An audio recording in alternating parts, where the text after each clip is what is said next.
udah ribet. Lu kok jeblos? Yang punya YouTube kan namanya CEO. Oh, Jadi gitu. kita berdua, gak Jadi gue doang sendiri. oh gitu. CEO itu apa? Kan teman-teman belum ada yang tahu. CEO itu jeng jeng jeng. Cerita and obrolan, ya Ya, kan? with Cici Asprilia dan Ezra.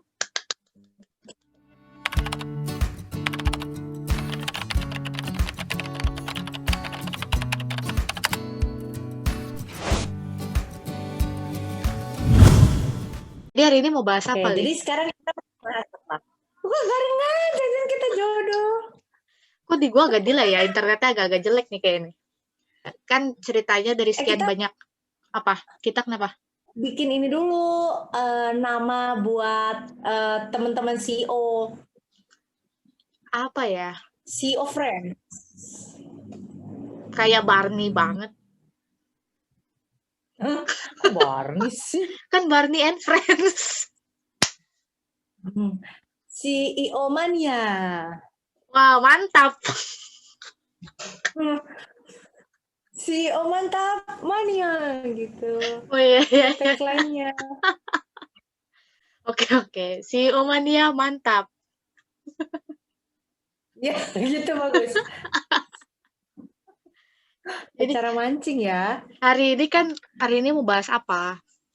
Kemarin dari sekian banyak topik Iya. sudah dipilih. Jadi kayaknya ini topik yang lumayan jadi hot issue ya di kehidupan anak muda, dewasa muda, Eli. Kok berat ya tiba-tiba obrolan kita? Tapi Dewasa muda. ini tuh topik sebenarnya sampai orang dewasa pun ngalamin sih.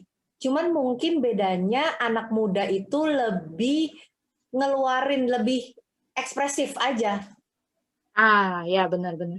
Karena orang tua biasanya nggak Ya, ekspresif ke media sosial ya. Mereka di dunia nyata ya. ya Jarang yang masih di dunia mereka sosial kalau.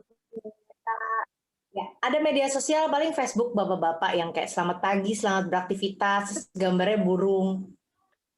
Ada. Ada. Kalau kalau nyokap gue yang video-video Chinese yang suka nangis gitu loh sama orang tuanya.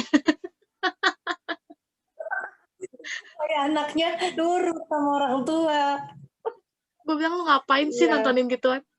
Ya, Guy, ini topik yang penting sih sebenarnya. Standar hidup nih, Li. Gue pernah baca sekelebat di timeline IG, biasa lah kan scroll IG. Bahwa tuh kalau misalnya orang punya punya apa ya, standarnya masing-masing kan. Ada orang yang emang dia berjuang untuk sesuatu sampai dia achieve itu, sampai dia ada di posisi yang cukup tinggi, orang-orang bisa lihat dia sukses. Ada yang emang hidupnya tuh nggak bisa dibilang flat ya, maksudnya nggak sampai se-wow itu sampai orang bisa lihat, oh dia sukses ya, tapi dia sukses di standarnya dia, ngerti gak? Nah, yang lucunya gue baca kalimat itu dibilang, tapi banyak orang sekarang tuh yang excuse Li, yang buat apa sih lu capek-capek sampai setinggi itu, lu paling gitu doang, ngerti gak sih? Nggak ada apresiasinya juga, ngerti gak? Jadi dia bukan meremehkan ya, dia menjadikan hidup dia tuh sebagai yang standar itu sebagai acuan, ngerti gak maksud gue? Tanpa nganggapnya gimana ya? Gue lupa sih, gue nggak save sih. Ngerti. Intinya eh, orang yang ada di posisi tinggi itu pun sebenarnya berjuang, lu nggak lihat belakangnya, ngerti gak? Nggak ngerti. Tuh. Itu maksud gue. Ya itu sama kayak istilah yang lu jangan bandingin hidup lu, lu jangan bandingin diri lu sama diri orang lain karena lu nggak lihat behind the scene mereka. Iya benar-benar. Saya gitu kan. Dan kalau misalnya ngomongin hidup, memang ada orang yang jenjang karirnya itu, ini kan kita ngomongin karir berarti ya, Yes, maksudnya betul. apa namanya kayak pekerjaan. Nah, maksudnya ada orang yang memang jenjang karir itu ke atas, ada yang ke samping. Ini bukan cuma badan doang yang ke atas sama samping, karir juga ada ke atas sama ke samping gitu kan. Nah, orang-orang yang mungkin kerjanya kantoran, dia dari mungkin mulainya dari yang paling bawah banget gitu, terus jadi akhirnya masuk ke office, akhirnya jadi supervisor mungkin, akhirnya jadi manajer, akhirnya jadi direktur, dan terus naik gitu. Itu yang jenjang karirnya ke atas. Tapi untuk orang-orang yang kerja di bidang kreatif, kerja di kuliner itu termasuk kreatif ya, kuliner, misalnya dia penulis, misalnya dia musisi, yang kayak gitu-gitu, itu jenjang karirnya ke samping. Dia tuh Ini aku baru melebar. dengar nih. Contoh, Aku baru dengar. contoh gampang ya, Raditya Dika. Dia mungkin awalnya dari penulis doang. Dia nggak ke atas jenjang karirnya, tapi dia ke samping. Akhirnya dia bisa buku. Terus akhirnya dia bisa nulis skenario. Orang-orang yang kerja di bidang kreatif itu memang karir dia tuh melebar gitu, bukan ke atas gitu. Nah, sayangnya kita itu dari zaman sekolah udah teredukasi bahwa anak yang pintar itu adalah anak yang pintar matematika, anak yang pintar bahasa Inggris, anak yang juara 1, ranking 1 gitu. Sementara anak yang maksudnya ibaratnya lomba renang menang, lomba nyanyi menang tuh nggak ada gitu. Nah, Maksudnya itu nggak pernah terekspos. Ya mungkin sekarang ini baru ya. Maksudnya baru mulai kebuka. Itu pun mungkin seumuran ya milenial 20 sampai 35 mungkin yang udah ngerti. Tapi untuk kita yang maksudnya kita usia 25-an, orang tua kita itu kan gapnya juga cukup jauh dari kita dan belum tentu tahu akan hal itu, belum benar. kebuka akan hal itu.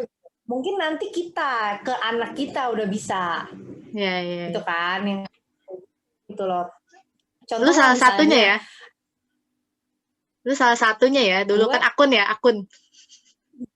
kebetulan gue itu anaknya maksudnya suka di bidang kreatif tapi di bidang akademis juga suka. Oh, Jadi oke. maksudnya ya ke akademis, gue maksudnya nggak jadi menyalahkan orang tua gue gitu, karena itu ya ada gunanya juga gitu di Ya, kehidupan yang sekarang. Tapi ya. kalau misalnya gue boleh flashback zaman itu, gue akan memilih untuk menekuni bidang yang lebih gue senangi sebenarnya Apa tuh? gitu. Kalau ya Nyanyi. itu maksudnya enggak, jadi gue baru menemukan juga nih ya, ini lucu, ini unik sih. Jadi gue baru menemukan juga bahwa minat gue sebenarnya adalah sesuatu yang ada story-nya. Karena gue Seperti ngelihat milestone hidup gue nih, gue sukanya apa ya gitu kan. Contoh, lagu, nyanyi, itu ada story-nya di dalam lagu itu, ada ceritanya gitu. Nulis tuh ada ceritanya. Bergabung dalam sebuah acara, gue nge-WO, gue IO, itu ada ceritanya di iya, situ. iya. Iya, iya, paham, paham, Itu paham. gue suka sesuatu yang ada ceritanya, dan maksudnya zaman dulu kan orang tua gue nggak ngerti, guru gue nggak ngerti, guru gue taunya oh ya anak ini hanya pintar, terus ya udah kita arahin lo lomba akuntansi lo, lomba debat lo, lomba ini lomba Secara itu, padahal akademis ya. sebenarnya betul, sebenarnya bukan itu gitu yang gue mau, bukan itu. Tapi kan anak kecil juga nggak bisa mengungkapkan aku maunya ini aja. Gue baru ketemu pas gue umur 24 gitu kan, ya pas gue sebelumnya kan gue nggak ngerti juga gitu. Berarti ini sebenarnya nilai Tuh. positif buat anak milenial zaman sekarang ya sebenarnya ya. Ini pembekalan buat kedepannya gitu, membentuk keluarga-keluarga ke depan. Standar gitu yang ditanemin dari sekarang gitu, nggak melulu yang namanya kerja kantoran sampai karir di on top itu yang namanya sukses gitu-gitu kan.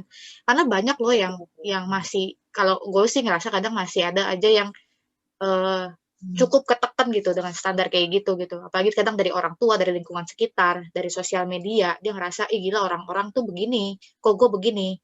Ya kan? Kadang-kadang kan kayak gitu kita kalau ngelihat uh, orang tua yang cerita dia anaknya si A, orang tua ini anaknya si B, anaknya si C, udah begini loh, udah begitu loh. Kadang-kadang kayak gitu-gitu kan yang bikin standarnya uh, nggak yang kayak open minded lah gitu maksud gue. Masih mentok di sana gitu loh. Nah, ini menurut gue sih bagus buat pembekalan ke depan ya, anak-anak muda nanti yang membentuk keluarga, apalagi tahun-tahun segini banyak banget umur-umur yang membangun rumah tangga ya, Lia ya.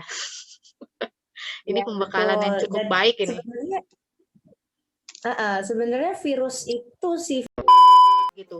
Sedangkan seharusnya walaupun beda-beda, udah ada caranya masing-masing, bukan berarti lu mengeksis dan lu jadi males gitu kan sebenarnya. Satu kayak ilustrasi gambar itu, ini orang kaya, ini orang miskin. Pesona.